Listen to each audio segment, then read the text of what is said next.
A bag costs 28,000. My fiancé wants it now, and in my last life I'd have run to pay before she finished the sentence. Then she'd cheat, drain me, and help my sons kill me. This time the phone rings, I block the number, and I pull the girl beside me, the one I owe everything, into my arms instead. I wake up with a headache pounding into my skull.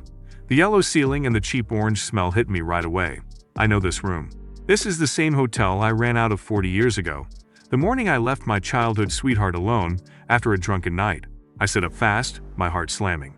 Beside me on the pillow, Nanny is curled into a small ball, her long hair spread out, her face peaceful in her sleep. Then I notice the blue screen floating in my vision.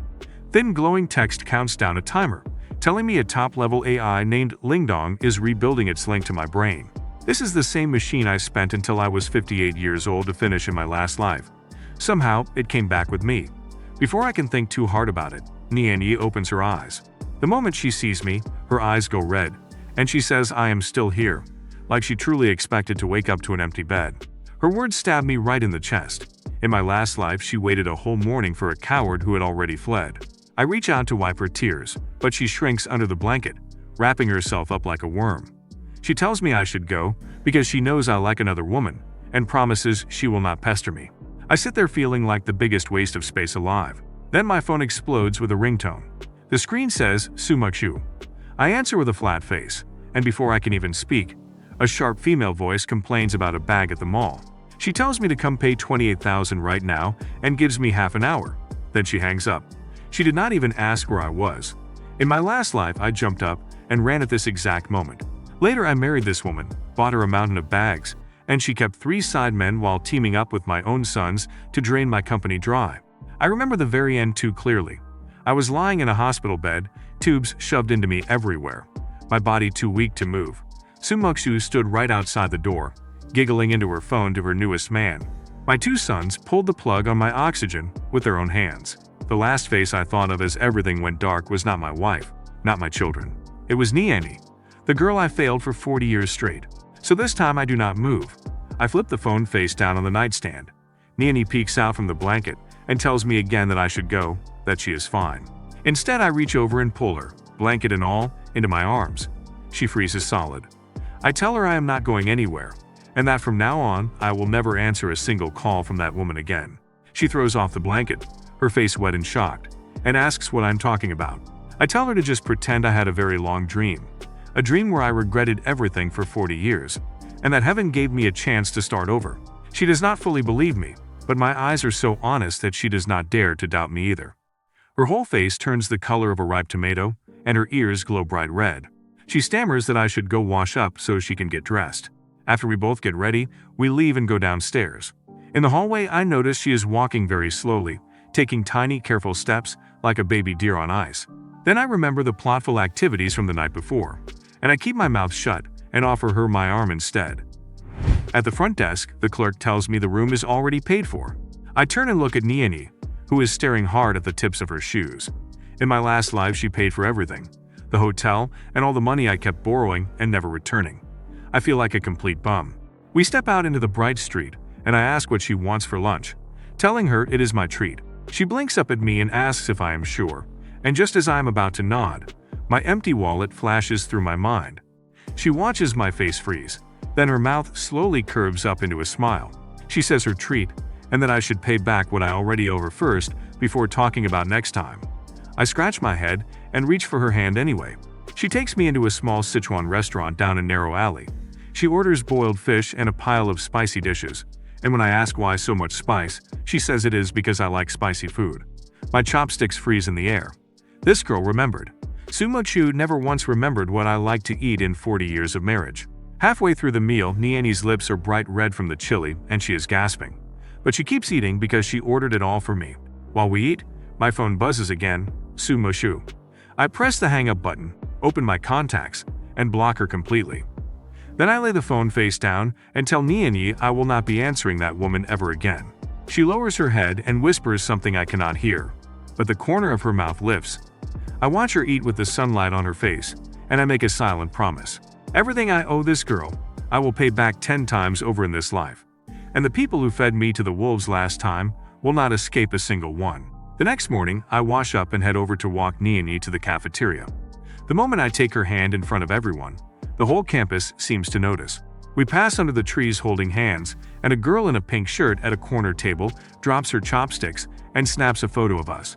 She opens her chat and fires the picture straight to Sumo Shue, asking why the guy who used to simp over her is suddenly glued to the sophomore school beauty. I do not notice any of this.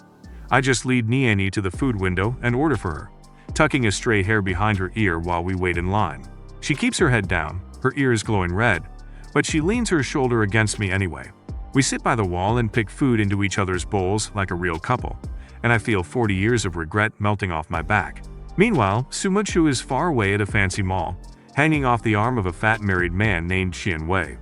His hand slides all over her waist while she giggles and pours him drinks, playing the part of a sweet baddie. Her phone buzzes with the photo, and her sweet smile freezes hard.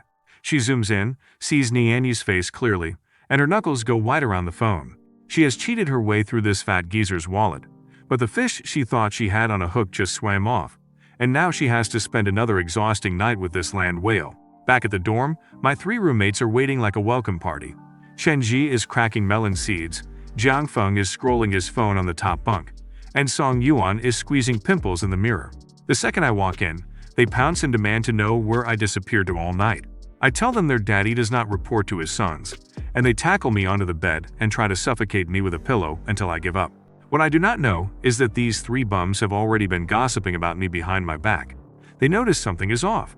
In my old life, all I ever did was stare at my phone grinning like a smooth brain every time Sumoksu sent me a single dry letter. If she did not reply, I would mope around like a finished man for half a day. Now I have not said her name even once, and they can tell their old roommate has changed. That evening, I take Niani out for dinner again. Just as we are picking food into each other's bowls, a tall boy named Zhou Lingtian plants himself at our table holding his tray. He has been chasing Niani for a whole semester and getting brutally rejected every time, yet here he is, acting like he owns the place. He ignores me completely, shovels braised pork into his mouth, and keeps staring at Niani like a creep who never learned the word no. Niani frowns and picks up her tray, walking around him to sit on my other side. Only then does Zhou Lingtian finally look at me. He puts on a fake smile that does not reach his eyes and asks why I am not off accompanying Sumoksu, since everyone knows I used to chase her so hard. He thinks this little bomb will make Niani doubt me on the spot. I do not panic the way he hoped. I lean back in my chair and rest my arm around Niani's waist. I ask him what relationship he ever actually saw between me and Sumoksu. Did he watch me eat with her, hold her hand, or do playful activities with her? I tell him to bring out the evidence, and I will admit everything in front of Niani right now. He opens his mouth and only manages to say that everyone knows, which is the favorite line of a man with nothing in his hands. I keep going, calm and slow, and ask who actually saw me confess. Was it him? Or his imaginary friends who all just know things? Then I flip it back on him. He has chased Niani for a whole semester, and gotten shot down over and over. And the second he sees her happy with me, he runs over to dig up Sumoksue, hoping she falls out with me so he can swoop in and hand her a tissue. I ask him if these tricks are left over from junior high. The tables around us burst out laughing. Zhou Lingtian shoots up from his seat, his chair scraping loud across the floor. His ears turn bright red as he grabs his tray and storms off. He stops once to look back at Niani, but she is already leaning on my shoulder, not even lifting her head. He drops his tray at the return station with a loud clatter and disappears, finished and finally quiet. I do not even glance at him as we walk out. Outside, the sky has gone dark and the streetlights are humming. Niani walks slowly beside me, her hand warm in mine. After a while, she stops and looks up, her eyes shining. She asks if everything I said back there was true, if she is really my girlfriend. I do not answer with words. I just reach out and tuck her hair behind her ear and tell her it is true. Her eyes go a little red, but her mouth curves up into a smile she cannot hide. I walk her back to her dorm building and watch her climb the stairs, turning to wave at me twice before she vanishes around the corner. Then I head back to my own dorm, where my 3 roommates are still arguing about whether I have a secret girlfriend now. They have no clue that the changed man in front of them carries 40 years of memories. Sumokshu thinks she still owns me. Zhou Lingtian thinks he still has a chance, and all of them are about to learn just how wrong they are. Hey everyone, if you are enjoying the story so far, go ahead and drop a like and subscribe so you do not miss the next part. Now let us get right back into it. That night, I lie in my bunk and close my eyes. and the blue screen of Lingdong finally finishes its countdown. The whole machine wakes up inside my head, the same top-level AI I bled until age 58 to build in my last life. Now it sits in the skull of a broke junior who shares a dorm with 3 bums. I think a command, and it answers me without me even saying a word out loud. I tell it to search. In my last life, I once read a news story about a lottery shop near the school town that printed 2 huge winners on the same day during my junior year, which is right now. One was a super lotto jackpot, the other a million yuan scratch-off. I never remembered the exact numbers after 40 years, but Lingdong does. The winning super lotto numbers pop up on the screen, 5 numbers in a row in the front, and 2 more in a row in the back. The draw is 3 days away. I burn them into my brain. The next morning is Saturday, and I go pick up Niani for breakfast. She is wearing a white shirt and a denim skirt, her hair in a ponytail, and there is a little blue under her eyes because she could not sleep. I walk on her sunny side to keep her in the shade, and I ask why she stayed up. She says she woke early, but her red ears tell me she was up all night thinking about the things I said and did. I take her hand and lead her out the west gate.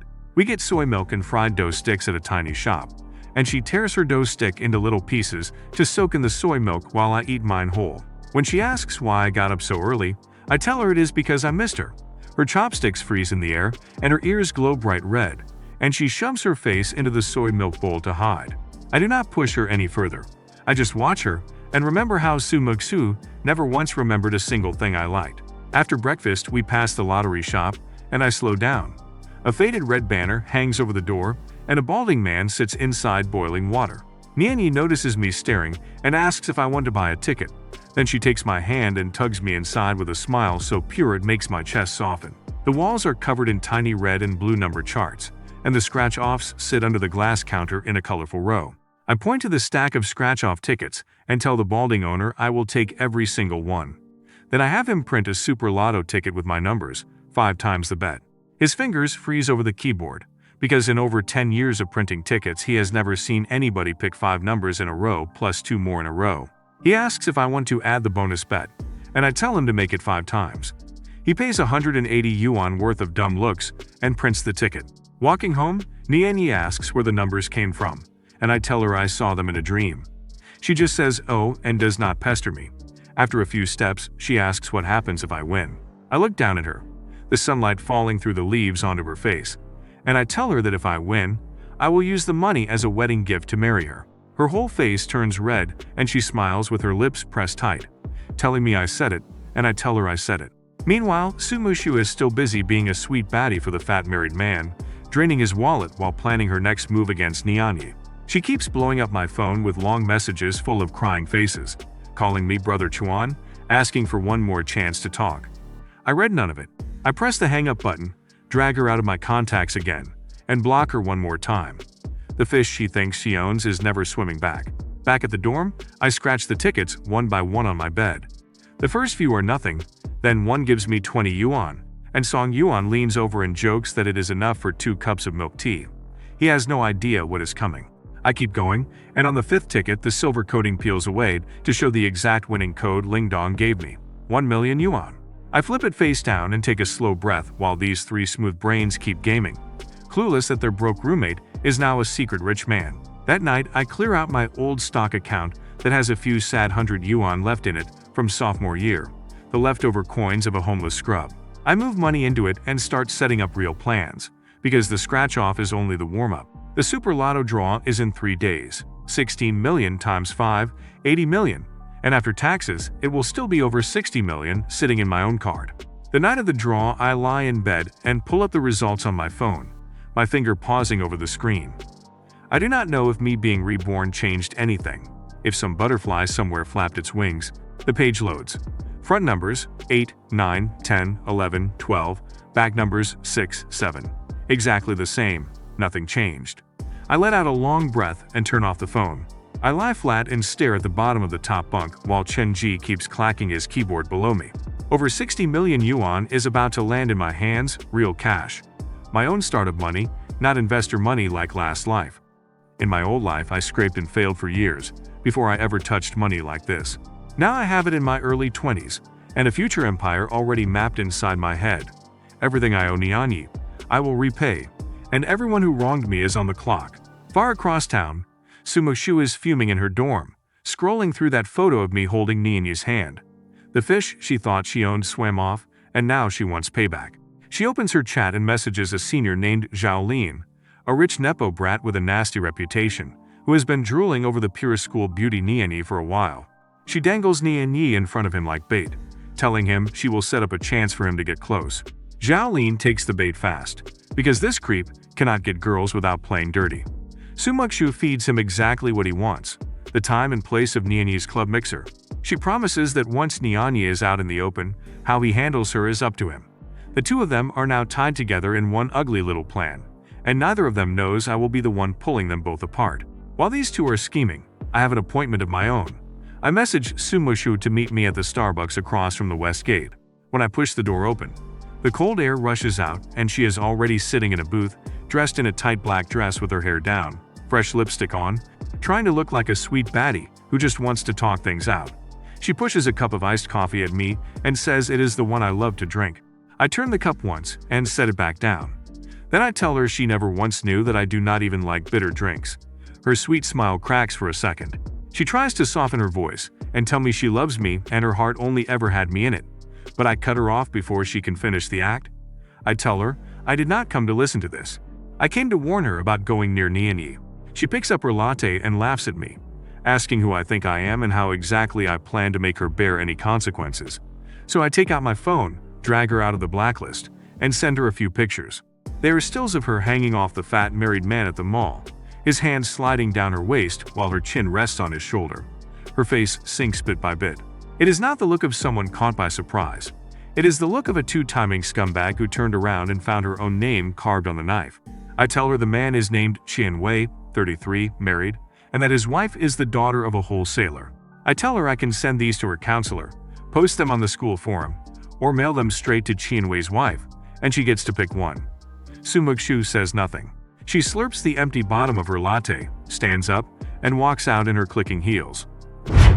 The fish thinks she walked away with her dignity. She has no idea I have already photos of everything Lingdong pulled from the mall surveillance. A couple days later, I head to the lottery prize center to collect my winnings. It sits on the 6th floor of an old building, and I half expect a crowd or a fuss, but nothing happens. A bored young woman at the desk hands me a number plate without blinking when I say it is over $1 million. I wait in a plastic chair while a cleaning lady mops the floor. Then a man in glasses scans my scratch off and my Super Lotto ticket. 1 million and 80 million at 5 times the bet. He pushes glasses up his nose and slides me a stack of forms. After I fill everything out, he tells me the scratch off pays $800,000 after tax and the Super Lotto pays $64 million after tax. The money will land in my card within a few business days. As I turn to leave, a woman in a small suit blocks my path, smiling, holding a glossy donation brochure with photos of mountain children on the cover. She congratulates me and starts glazing about how many past winners gave a share of love to build libraries, hoping I will hand over 10 or 20,000. The second she opens her mouth, every news story from my last life floods back. Charity money that vanished into thin air, donations where only a tiny slice ever reached the actual kids, while the rest turned into fees and fat paychecks. I look at her glossy full-color brochure that probably cost more than the chairs in the room. I raise my hand, tell her flatly that I have no plans to donate, and ask her to make way. She keeps pushing, so I step around her and walk out without another word. I stand on the steps outside in the hot sun and take a breath. 64,800,000 from the Super Lotto, plus 800,000 from the scratch off. 65,600,000 total, all sitting in my own card. In my last life, this kind of cash only showed up after more than 10 years, and even then it belonged to investors and shareholders. This is different. This is mine, my own startup money, in my early 20s. Back at school, Wenyu and Nianyi's other roommates still do not trust me one bit. They saw how hard I simped over Sumokshu before. The whole school did, and they think I am just a finished man who settled for the school beauty after getting shot down. Wenyu warns me that if I ever make Nianyi suffer, the three of them will be the first to deal with me.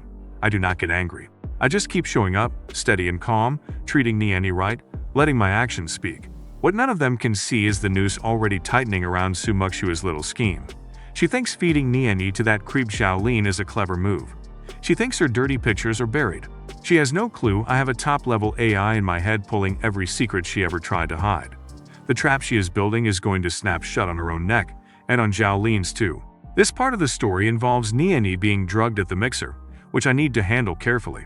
The source material itself frames this as a crime that the villains commit and the hero stops. There's no sexualizing the drugging, and the danger is treated as a real threat, not something titillating. I can write the recap keeping it that way. The scheme is villainous, Niani is a victim, and the rescue is the point. I'll keep the assault framing serious and drop the humor euphemisms around the drugging itself. The night of the club mixer arrives, and Niani heads to the Golden Sunshine KTV with the rest of the Literature and Art Society. She is wearing the floral dress she bought while shopping with Wenyu, her hair down with the ends curled. She finds a quiet seat in the corner of the private room, while the others sing badly into the microphone, and she texts me that she has arrived. I tell her to stay safe. What Niani does not know is that this whole mixer is a trap Su Muchua built. The door swings open and Zhao Lin strolls in, a rich Nepo brat with the aura of a creep, flanked by two bums named Liu Peng and Sun Hao. He claims he was just passing by and wanted to sit for a bit. Nobody dares tell a senior to leave, so he plops down right next to Niani with one empty seat between them, the look of a man who never learned the word no. Zhao Lin pours her a glass and tries to mix beer into her drink, but Niani shakes her head and says she does not drink. So the creep switches plans and pours her plain orange juice instead, smiling the whole time. He chats with everyone in the room, playing the friendly senior, while secretly slipping something into her cup when nobody is watching. Niani takes a few small sips of the juice, tasting nothing wrong, and keeps to her corner. About 10 minutes later, things start to feel off. Her head goes heavy, like somebody dropped a blanket over her brain. The music swells loud then soft, and the lights smear across her eyes. She rubs her temples and tries to stand, but her legs turn soft and useless, and she sits right back down. A girl beside her asks if she is okay, and Niani says she just feels stuffy and wants some air. She holds the wall and stumbles toward the door. She makes it to the bathroom and leans against the sink. Her face in the mirror is bright red, and her eyes will not focus. She splashes cold water on her face, and it clears her head for 1 second before the fog rolls back in. Something is very wrong, and the only thought left in her spinning mind is that she needs me to come get her right now. She fishes out her phone with shaking hands. The words on the screen double in front of her. She blinks hard, opens our chat, and presses her thumb to the keys for a long time. She manages 2 messages. The first says she feels dizzy and to come pick her up. The second is just 2 words, Golden Sunshine. Then the phone slips out of her fingers and clatters into the sink, and she has no strength left to pick it back up. I am sitting in my dorm, staring at my stocks when the messages land. I shoot straight up. I call her number, and it rings and rings with no answer. I call again, nothing. I grab my phone and wallet and bolt out the door without even putting on real shoes, leaving Chenji calling after me. In the hallway, I jam my feet into slippers, take a breath, and close my eyes. The blue screen of Lingdong spreads across my vision. I tell it to find Niani's phone. A map snaps up, pinning her signal to the 2nd floor of the Golden Sunshine KTV behind the school, right at the end of a hallway. Then I tell it to pull the KTV surveillance. In 3 seconds, the machine slides straight into their camera system, and the 2nd floor hallway appears on my screen. The bathroom door is shut. A man in a black polo with a watch on his wrist leans against the wall beside it, looking down at his phone with a creep smile. I zoom in and recognize that fugly face. Zhao Lin, the senior with the worst reputation in school, a Nepo brat whose daddy does building materials. I do not waste another second. I run out of the dorm, flag a taxi at the gate, and jump into the passenger seat, telling the driver to floor it to the Golden Sunshine. The whole ride I watch the live feed, my finger tapping my knee, and my heart drops when I see the bathroom door crack open and Zhao Lin glance around before slipping inside. By the time I reach the KTV and pound up to the 2nd floor, the hallway is empty and the bathroom door hangs open. Niani's phone is gone from the sink. I am only minutes behind. I close my eyes and pull up her phone location again. The glowing dot is moving, heading east along the street, steady, like it is riding in a car. I turn and sprint back down the stairs. Out on the street, I flag another taxi, slap a wad of cash on the dashboard, and tell the driver to head east and drive fast. The whole way I track the dot crawling along the main road, turning, slowing, while I dial Niani over and over with no answer. Then the dot stops inside a building, and the address pops up. It is a hotel. My blood runs cold. I tell the driver to gun it, naming the hotel, and the engine roars as we weave through traffic. Streetlights streak past the window across my face. The dot sits frozen at the hotel, 11 floors up, while that creep Zhao Lin has my drugged girlfriend somewhere inside. I have raced across half the city, and now there is one building and 11 flights of stairs between me and him. He has no idea the rich gigachad coming for him remembers 40 years of nightmares, and he is about to become the first debt I collect. I burst into the hotel lobby just as the elevator crawls down from a high floor. I cannot wait for it. I turn and sprint into the emergency stairwell, taking the concrete steps 3 at a time, my slippers slapping loud against each one. My thighs start burning by the 7th floor, and my lungs feel filled with chilly water, but I do not slow down. 8th, 9th, 10th, 11th. I shove open the door, sweat pouring off my chin, and the signal points to the very end of the hallway, room 1108. Inside that room, Zhao Lin has laid Nianyi on the bed. Her floral dress is crumpled, her hair spread across the pillow, her face burning red and her eyes half open and unfocused. This creep has wanted her since the first day she gave a speech on stage, and because she never accepted his gifts or ate alone with him, he fixated on her harder. Now he stands over her unbuckling his belt, thinking he finally has her. He has no idea the KTV had hidden cameras and that I have a cheat in my head. I stand outside the door and knock 3 times. Zhao Lin freezes and asks who it is.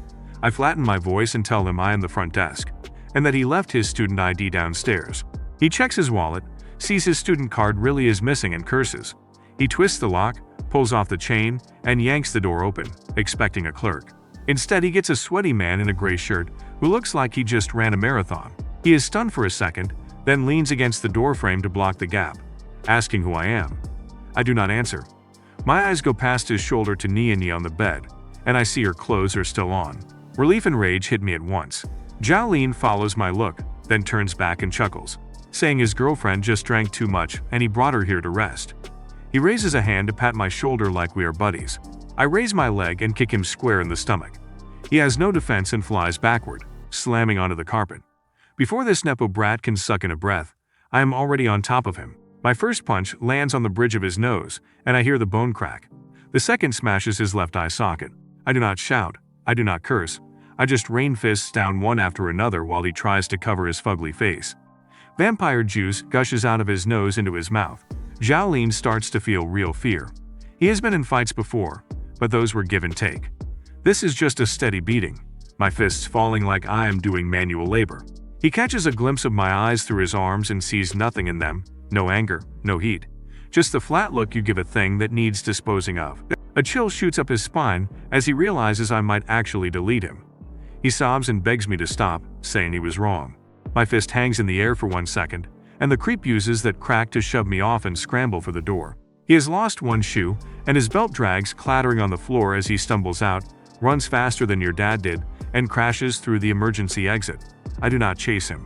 I stand up and walk to the bed where Nianyi lies, her eyes half open, her face burning, her breathing fast and shallow.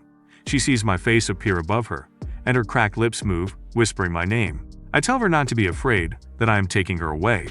But I know the creep will be back. A nepo brat like him does not go to the hospital first. He calls his daddy's thugs. So I lift her up and carry her down the stairwell and out a side alley. From the alley mouth, I watch a black car pull up out front, and 4 men climb out, one of them holding his broken nose. I pull back into the shadows and slip Nianyi out the other end of the alley, while they storm inside the empty room. I get her to a clean 5-star hotel 2 streets over and check us in. The drug burns through her hard. Her whole body feels like it was tossed into a steamer, heat radiating from her bones, and she keeps saying it feels like ants are crawling under her skin. She claws at her own neck and pulls at her collar, and I have to hold her wrists down. I wring out cold towels and lay them on her forehead, swapping them again and again as they warm up. Then comes the part that twists my gut. This is the same night from my last life. This is when she got pregnant and ended up carrying our child alone after I ran. If I touch her now, the clash with the drug might cost that unborn life. I sit on the edge of the bed with my head in my hands, weighing it. But then she grabs my collar with surprising strength, pulls me down, and through cracked lips begs me to stay with her, to not leave her again. The string in my head snaps. To hell with my worrying. If the child is lost, we can have another later. But if something happens to Nianyi while I sit frozen, there will be nothing left. I choose her. I stay, and I get her through the worst of the night while the drug slowly burns itself out. By morning the redness has drained from her face, and her breathing is steady and soft. She sleeps curled against me, her brows relaxed, looking peaceful at last. I brush the sweaty hair off her forehead, and it is warm now, not burning. I rest my hand over her belly through the blanket and think that maybe a tiny life is there, the child I never met in my last life. If it stayed, good. If not, we try again. As long as Niani is safe, that is all that matters. And as for Xiaolin, I'm not done. That creep does not get beaten again. That creep gets erased. The morning after, with Niani safe and sleeping, I sit up against the headboard and pull up Lingdong in my head.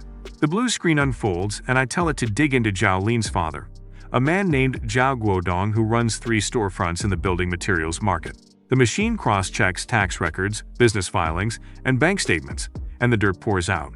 Half the shops in his market have no real property papers and are illegal buildings. He pays off a deputy captain in the urban management office every year to look the other way.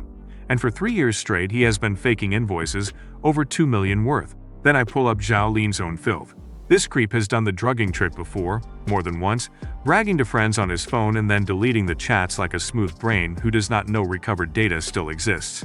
Lingdong pulls 4 separate cases out of his cloud backup, complete with chat logs, transfer records, and hotel bookings. Some girls took settlement money, some just transferred schools and vanished, but every receipt is sitting right here in my hand. I bundle all of it into one neat folder and set it on a scheduled send. The targets are the Provincial Tax Bureau, the City Discipline Commission, and the reporter emails of 3 local media outlets. I do not fire it yet. I set a countdown of a few days, and if I do not cancel it, the whole package launches itself. The building materials empire Zhao Guodong spent 20 years building will start crumbling the second that timer hits 0, and that creep son of his will fall right alongside. With the trap set, I turn to the bigger plan, the one I have been carrying in my skull for 40 years. I am not building a company just for money.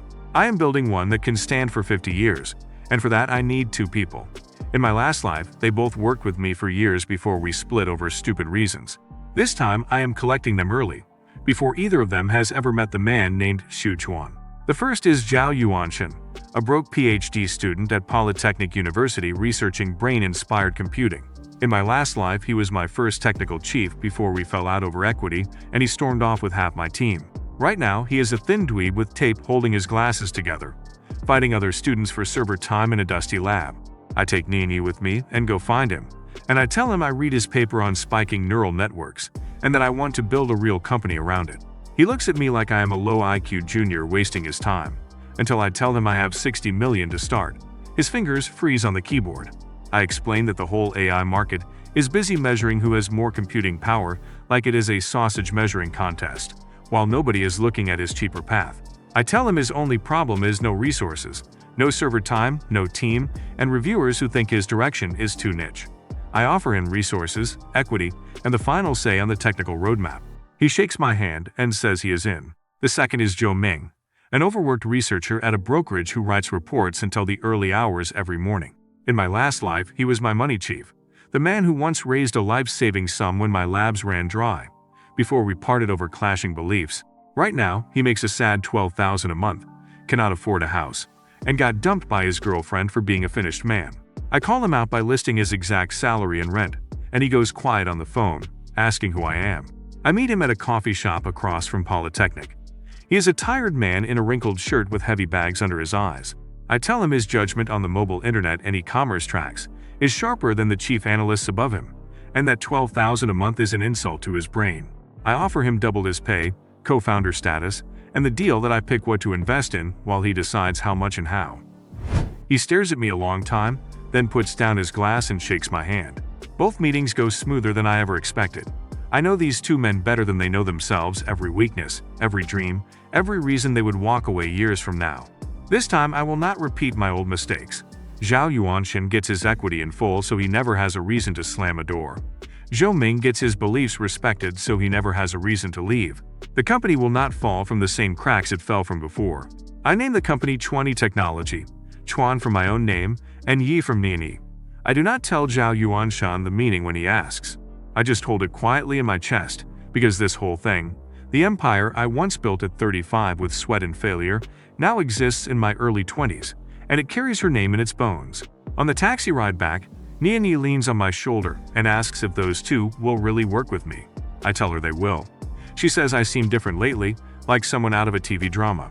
I just look at her profile lit gold by the setting sun and tighten my grip on her hand. The skeleton of my future is built, The dirt on the Zhao family is loaded and ticking, and every single debt from my last life is finally lining up to be paid. The biggest reckonings are still coming, and I am ready for all of them. A few days later, Su Muxu and Zhao Lin make their move. They get one of Zhao Lin's bum friends, a fat loser named Liu Peng, to post on the school forum. The post pins a cropped photo of Zhao Lin holding Nianyi up at the KTV door, with a caption hinting that the pure school beauty snuck off to a hotel with a senior. The picture is cut, so you cannot see that Nianyi was drugged and dragged. To anyone scrolling, it looks like she cheated. The comment section explodes. Smooth brains who never check facts start cursing Nianyi for being a two-timing baddie, calling her fake and saying her boyfriend's head must be green like a prairie. Others laugh at me, saying I couldn't catch Su Muxu, so I settled for the school beauty, and even the school beauty did not want me, leaving me a finished man twice over. Wen Yu spots the post first and sends it straight to me, telling me to look. I am sitting in my dorm cracking stocks when the screenshot lands. Chen Ji leans over, stops eating his melon seeds, and asks what is wrong. I do not answer him. I open the forum, see the pinned post with over 1,000 replies, and I do not read a single comment. I just tap the cropped photo once. That is all I need. These losers think they cut the video clean, but I have a top-level AI in my head and the full footage already sitting in my hands. Chenji grabs my arm and warns me not to charge off and beat Liu Peng now, because that is exactly what they want. A big scene that makes me look guilty. He is right. The post is already out, and pounding the fat loser will not delete it. So, I sit back down, close my eyes, and pull up Lingdong. I tell it to grab the full surveillance from 3 places: the KTV entrance, the hotel lobby, and the hotel hallway. The 3 clips load up. At the KTV door, you can see Nianyi clearly pushing Zhao Lin away with what little strength she has, her hand shoving at him before he forces her into the car. In the hotel lobby, her feet drag uselessly across the floor while the creep hauls her along, her head hanging. In the hallway, she slides down the wall, and he yanks her into room 1108. The cropped photo showed none of this. The full video shows everything. I stitch the 3 clips together and stamp each one with a timestamp. KTV entrance at 8:42, hotel lobby at 8:57, hotel hallway at 9:03. Then I tell Lingdong to slide into the forum backend. In a few seconds, the machine takes over the admin account. I do not delete Liu Peng's post. Instead, I drop a pinned reply right underneath it using the admin powers, posting all 3 full videos for the whole school to see. Below the videos, I write that the cropped pictures are a lie, that the girl in them was drugged and could not move, and that she was taken away by force. I add that the case has been handed to the police and that whoever posted the slander will face legal trouble. Chen Ji watches me do all this with his mouth hanging open, asking when I became a forum admin. I do not answer. I just send a message to Wen Yu telling her the post is handled and to keep Nianyi off the forum. The comments flip completely. The same smooth brains who were cursing Nianyi a minute ago start asking if this is kidnapping, calling the poster vicious, and asking why nobody called the police. Some dig up that Zhao Lin pulled this drugging trick before in his freshman year. Wen Yu shows the pinned reply to Nianyi, and after Nianyi reads it, her eyes go red and she thanks me. I tell her to stop looking at the forum and sleep early. Over in their bar booth, Zhao Lin and Su Muxue refresh the page and watch their plan burn. Zhao Lin throws his phone on the table, his fugly broken nose still taped up, demanding to know how I got the hotel lobby footage and the hallway footage. Su Muxue stares at the screen, her fingers tightening, muttering that I must have hacked the backend. They scramble, telling Liu Peng to delete the post, but it is too late. The videos have already been seen tens of thousands of times. Then the 2 cockroaches cook up a new lie. They have Liu Peng repost and claim his account was hacked, and they dare me to call the police, betting I never will because Nianyi cares too much about her reputation to drag it through a station. They think they are clever. They have no idea I am not calling the police to spare Nianyi from repeating that night over and over to strangers in uniform. I have a quieter plan, one that does not put her through any of it. I reply to Liu Peng's repost with one cold line, telling him to wait for his subpoena, and I leave it there. Then, where nobody can see, I bundle every piece of real evidence together: the full videos, Liu Peng's posting records, and the chat logs of Su Muxu feeding Zhao Lin the mixer location. I send the whole package straight to the city criminal police, the provincial education department, and 3 media outlets. These 2 clowns think the forum war is theirs to win. They've already lost, they just do not know it yet. Su Muxu still has 1 card left to play, so she crawls to a corrupt dean named Lu Guangming, the deputy director of the student affairs office.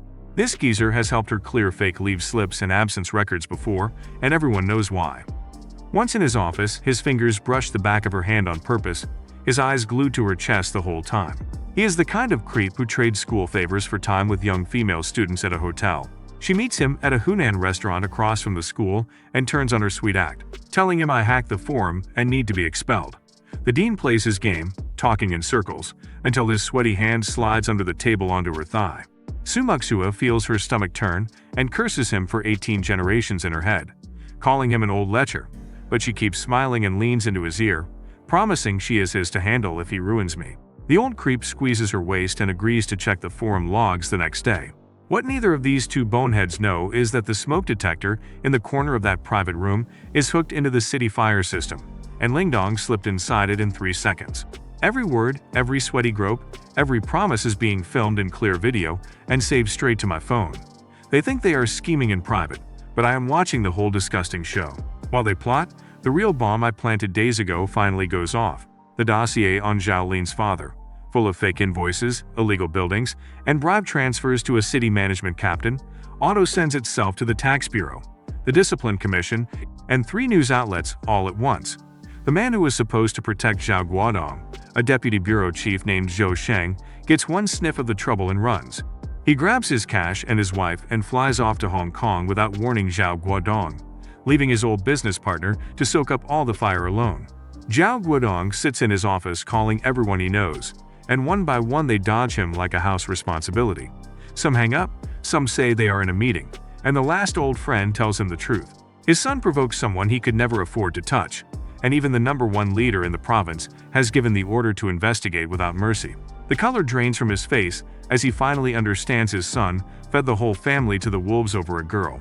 He calls his wife and tells her where the emergency money and the hometown house deed are hidden, then warns her to take Zhao Lin back to the county and never let him chase me again. He clears his phone of every message and call log, puts on his coat, and looks one last time at the family photo under his desk glass. When the tax inspectors knock on his door, he does not fight. He just nods and walks out with them, his 20 years of business sealed up overnight. Zhao Lin is hugging Su Mukshu in a bar, his nose still taped, his left eye still swollen into a slit, daydreaming about how he will block me at the school gate and snatch Niani once I am expelled. Then his dad calls, roaring loud enough to shake his skull, telling him the accounts are frozen, the shops are sealed, and the police have taken him away. Zhao Lin's right eye goes wide as his fantasy shatters, and he slumps onto the sofa muttering, "What do I do?" over and over. He throws money on the table and rushes home, his 2 freeloading underlings Liu Peng and Sun Hao trailing behind, already smelling that the rich young master is now broke. At his building, a tax inspection car is parked out front, and his mom stands in the doorway, her makeup ruined into 2 black smears, sobbing that they took his dad. Zhao Lin stands frozen in the hallway, the sound-activated light shining on his fugly taped face, while neighbors poke their heads out to watch the Nepo brat finally fall. Liu Peng and Sun Hao do not even bother asking around for him like he ordered. They just slip away into the night, because a rich young master with no money is no longer worth the free drinks. Zhao Lin collapses on the sofa, dialing his dad over and over only to hear the phone is turned off, completely alone now that the family treasury is empty. Su Muksui does not care that Zhao Lin is finished. She deletes their chats and searches the news, reading the headline about the sealed shops and the arrested owner. To her, Zhao Lin was only ever a tool, and a broken tool gets tossed. She still has the dean lined up for the morning, so she leans back on her pillow thinking she will rely on herself and get me expelled no matter what. The dean even tells her to come to his hotel that night to keep her promise, the old creep already picturing his reward. What this Dunstein does not know is that his hotel video and his office recording are already stitched together into one neat package on my phone. From the sweaty thigh grope to the promise to frame me, it is all ironclad. I sort the files and set them to send at 8 in the morning to the education department inspectors, the school discipline committee, and the campus forum all at once. Zhao Lin has fallen, his father has fallen, and the 2 leftover schemers, Su Mukshu and her old lecher, are standing right on top of the next trapdoor. They both think tomorrow morning belongs to them, but tomorrow morning belongs to me. The next morning, the corrupt dean, Liu Guangming, calls me into his office, sure he is about to crush some helpless student. He twirls his pen and tells me someone reported that I hacked the forum, then says the tech center is pulling the login logs, and soon everyone will know it was me. I sit across from him relaxed, leaning back in my chair like I own the place, and tell him flatly that it was not me. He smirks, certain he has me cornered, having no idea the tech of this age could never trace an AI from 40 years in the future. He drops his fake smile and switches to the assault story, saying Zhao Lin got his nose broken and his eye socket cracked. I ask him a simple question. If Zhao Lin was beaten so badly, why did he never call the police himself? The dean has no answer, so he tells me to watch my attitude and just answer what he asks. He suspends my awards and bans me from the computer competition next month, thinking these little punishments will make me sweat. I do not care about any of it and never wanted them anyway. I stand up to leave, put my hand on the doorknob, then turn back and ask him one thing. I ask if he enjoyed the chopped chili fish head at the Hunan restaurant last night. The color drains out of his fat face. I open the door and walk out without waiting, leaving the old creep frozen in his chair. He sits there sweating, racking his smooth brain over how I could possibly know what he ate in a private room with only Su Muxue, his eyes darting up to the smoke detector before he tells himself a student could never pull that off. While he is still shaking, the security desk calls his office. People from the Provincial Education Department Discipline Group have arrived at the school gate without warning, and the principal has ordered every department head to stay in their offices. The dean's hand freezes on the phone. He runs through every dirty favor he ever traded, every fake leave slip, every young female student he dragged to a hotel, telling himself the cash left no trail and they can never trace it to him. What this dunce does not know is that everything is already out of his hands. At 8 in the morning sharp, the package I built explodes everywhere at once. The video of him groping Su Muxue's thigh under the restaurant table, the recording of her promising to be his to handle if he expelled me, and the audio from his own office all hit the forum, Weibo, the local life forum, the National University forum, and the inboxes of the discipline group, the school committee, and the party office. The whole school sees it within minutes. The clip shows the deputy dean's sweaty hand crawling up a female student's thigh while she leans into his ear, and the comments detonate. Students who were cursing Nian Yi yesterday now scream for the old lecher's head. The man who spent 10 years trading school favors for hotel nights with girls is exposed in clear video for everyone. His career deleted before lunch. Up in his office, he refreshes the page, sees his own grinning face groping under the table, and slumps in his chair like a finished man. Su Muxue's day collapses just as hard. She walks in thinking this morning belongs to her, that I will be expelled and Nian Yi will be left with no one. Instead, her own face is plastered across every screen. The girl who traded her body to a fat geezer deemed to frame an innocent classmate. The students who once believed her cropped lies now turn on her completely. She tries to call the dean, but he is already buried, and she realizes too late that every scheme she ran left a trail leading straight back to her. I walk out of the administration building into the bright sun, my hands in my pockets. Behind me, the whole school is watching 4 people burn at once. Zhao Lin, now the broke son of an arrested father, hiding in his hometown. Zhao Guodong, sealed up and taken away after 20 years of dirty business. The old lecher dean, deleted in a single morning. And Su Muxue, the green tea schemer who started all of it, exposed for the whole campus to see. Not one of them landed a finger on me, and not one of them ever understood who they were dealing with. Lingdong glows quietly in the corner of my vision. The AI that should not exist for another 40 years. The machine that turned every one of their schemes into a trap they walked into themselves. The lottery money is sitting in my account. Chuanyi Technology is taking its first breaths with Zhao Yuanshan on tech and Zhou Ming on money. And the empire I once needed decades to build is already rising in my early 20s. Every debt of my last life has begun coming due. I find Nian Yi waiting for me under the trees. Her white shirt clean in the sunlight, her hair tied back, the corners of her mouth lifting the moment she sees me. I take her hand, the same hand I let go of 40 years ago in a cheap hotel room, and this time I hold it tight. The people who fed me to the wolves are falling one by one. The girl I failed for a lifetime is smiling beside me, and the biggest reckonings of all are still waiting just over the horizon. So that brings us to the end of this recap. Will Su Muxue crawl back with a new scheme, or is she finished for good? Will Chuanyi Technology rise into the empire he remembers? And will he finally marry the childhood sweetheart he owes everything to? Let us know down in the comments below. And if you want more recaps like this one, go ahead and watch this video right here. If you enjoyed this video, please like, subscribe and comment. Block her again if you want the next part to this series. See ya in the next video.